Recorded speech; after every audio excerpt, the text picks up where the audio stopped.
ईश्वर और अल्लाह कभी एक हो ही नहीं सकते, कहा साध्वी सरस्वती ने।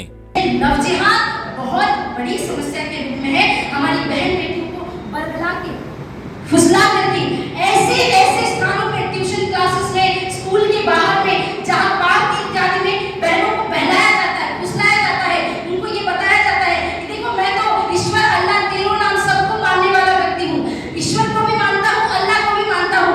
पर मैं उन बहनों को कहना चाहती हूँ ईश्वर और अल्लाह कभी एक हो ही नहीं सकते, क्योंकि ईश्वर को मानने वाला व्यक्ति संत, महात्मा, साधु, सन्यासी बनता है, और अल्लाह को मानने वाला व्यक्ति सदैव एक जिहादी और आतंकवादी बनता है। दुर्गा शक्ति अखाड़े के नेतृत्व में कल सुबह निकलने वाले संचलन व विराट हिंदू सम्मेलन में भाग लेने, अपने ओजस्वी भाषण से सनातन धर्म प्रेमियों को जगाने आज विश्व हिंदू परिषद से जुड़ी साध्वी सरस्वती भीलवाड़ा पहुंची।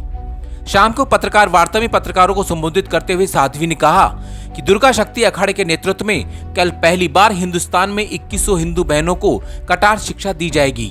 साध्वी ने यह भी कहा कि कटार शिक्षा लेकर हिंदू नारी सशक्तिकरण के साथ साथ आगे बढ़े, ताकि कोई भी विधर्मी उन पर बुरी नजर न डाल सके।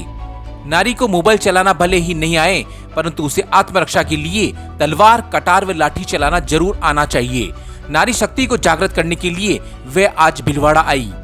साध्वी सरस्वती ने यह भी कहा कि वक्फ में संशोधन की बात तो बहुत दूर, वक्फ जैसी कोई चीज भारत में होनी ही नहीं चाहिए। इस अवसर पर मीडिया प्रभारी कोमल माली ने कहा कि कल सुबह 10 बजे नेहरू रोड स्थित मालियों के नोरे से पथ संचलन निकलेगा, जो विभिन्न मार्गों से होता हुआ आजाद चौक पहुंचेगा, जहां दोपहर में 12 बजे विराट हिंदू धर्म सभा का आयोजन होगा। भीलवाड़ा से नवभारत समाचार के लिए ब्यूरो चीफ लोकेश तिवारी की रिपोर्ट। जिस बहन को मोबाइल चलाना आता है, शायद वो अपनी आत्मरक्षा ना कर सके, पर जिस बहन को तलवार, कटार और लाठी चलाना आता है ना, आने वाले समय में वो दुर्जनों से लड़ भी सकती है, लव जिहादियों का मुंह तोड़ जवाब भी दे सकती है। तो मुझे ऐसा लगता है कि हमारा कर्तव्य ही वही है। दुर्गा शक्ति अखाड़े का मुख्य उद्देश्य ही यही है कि पाश्चात्य की उस लहर से आध्यात्म की इस लहर को और वीरांगना धरती को, वीरांगनाओं को पुनः वापस लेकर के जाना। जन्माष्टमी में पता चला कि गौ माता की पूंछ काट के इतनी निर्लज्जता, इतनी, मैं कहते हुए भी मुझे बहुत दुख होता है, कष्ट होता है। ये जो देश है ये हिंदुओं का देश है ना। हम इस देश को हिंदू राष्ट्र की भूमिका से देखते हैं, परंतु जहां जहां पर भी अभी नजर डालो, जब चाहे दुर्गा पंडाल हो, चाहे गणेश पंडाल हो, चाहे जन्माष्टमी का अवसर हो, चाहे रामनवमी का अवसर हो, कोई ना कोई विधर्मी ऐसे कुकर्म करके चले ही जाते हैं कि वो हमें ये बताते हैं कि चाहे तुम कितना भी कोशिश कर लो, लेकिन हम तो अपना कदम ऊपर रखेंगे ही।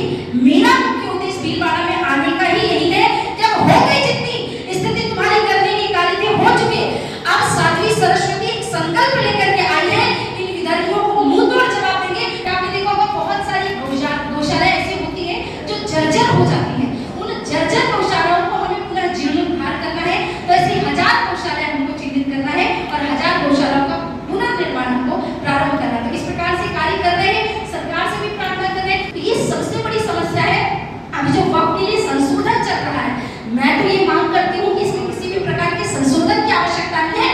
वक्फ जैसी कोई चीज भारत में होनी ही नहीं चाहिए, क्योंकि ये केवल और केवल हिंदुओं के लिए अतिक्रमण करने के लिए, हमारी हानि के लिए, हमारे भारत के टुकड़े टुकड़े करने के लिए, भारत को इस्लामिक राष्ट्र बनाने के लिए एक षड्यंत्र है। तो वक्त पूरी तरह से खत्म होना चाहिए। ये कहते हैं ना कि हमको भाईचारा चाहिए, तो मैं कहती हूँ मुस्लिमों के लिए इससे बढ़िया भाईचारा कुछ नहीं हो सकता। वक्त की आपके पास 10 लाख एकड़ से ज्यादा जमीनें हैं, वो जमीनों को आप उन किसानों को समर्पित कर दीजिए जो हर साल आत्महत्या करते हैं किसी न किसी कारण की वजह से। अगर भारत के किसानों को वो जमीनें इक्वली डाइवर्ट होगी तो भारत से अपने आप गरीबी भी चली जाएगी और भाईचारा का इससे बड़ा संदेश तो कुछ हो ही नहीं सकता। कल आजाद चौक पे एक बहुत ही बड़ी विराट हिंदू धर्म सभा और बहनों के लिए कटार दीक्षा का कार्यक्रम रखा गया है। भारत में पहली बार दुर्गा शक्ति अखाड़ा के माध्यम से 2100 कटार बहनों को निःशुल्क रूप से दी जा रही है, जिसमें 12 वर्ष के ऊपर की बहनों को हम कटार दीक्षा दे रहे हैं। दुर्गा शक्ति अखाड़ा के जितने बंधु हैं उनका एकमात्र उद्देश्य है कि भारत की नारी, भारत की बहन सशक्तिकरण के साथ आगे बढ़े, ताकि कोई भी विधर्मी, कोई भी लव जिहादी उनकी तरफ आंख उठा करके ना देख सके। और उसके अलावा एक दूसरा विषय ये भी है कि नारी जो होती है वो पहली गुरु होती है। मातृ देवो भव, पितृ देवो भव, आचार्य देवो भव, अतिथि देवो भव। तो वही कन्या कल के दिन माँ बनेगी और अपने बच्चों को ये सिखाएगी ये देश महाराणा प्रताप की भूमि है, ये जो देश है ये हाड़ी रानी की भूमि है, ये जो देश है छत्रपति शिवाजी महाराज की भूमि है। तो आज की जो कन्या है वो कल की रानी लक्ष्मीबाई बनने के लिए तैयार हो, ये दुर्गा शक्ति अखाड़े का कार्यक्रम है। और इसी कार्यक्रम के लिए मैं आई हूँ ज़्यादा से ज़्यादा लोगों को जगाने और प्रोत्साहित करने के लिए। और मेरा विश्वास है कि इस बार हम 2100 कटार दीक्षा कर रहे हैं। आने वाले समय में ये 5100, 10,000 और लाखों की संख्या में हम भारत की बहनों को कटार दीक्षा के साथ साथ अन्य अस्त्र शस्त्रों की शिक्षा भी प्रदान करेंगे।